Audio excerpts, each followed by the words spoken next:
Well, the U.S. state of California is also dealing with a brutal dry spell, and the record-setting drought is leading to other disastrous consequences. Mark New explains.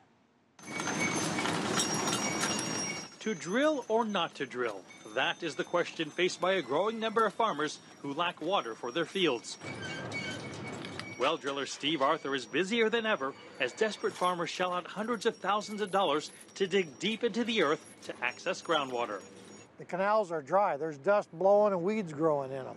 But because of this drought and no water in the canals and the storage, we're going crazy right now trying to keep up with the demand. But according to a new NASA report, pumping water in California's San Joaquin Valley has dropped low. It's causing the land to sink up to nearly 5 centimeters a month.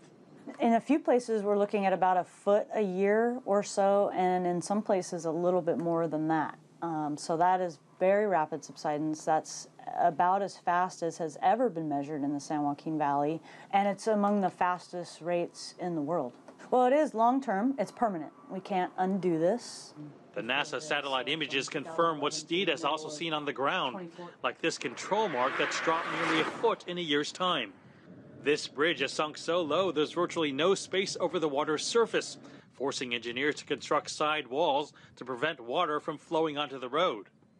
The Delta-Mendota Canal is just one of many California water delivery systems that has hit historic lows. Scientists say subsidence has changed the gradient, leading the water flow to slow by as much as 50%, and even causing buckling of the concrete like this.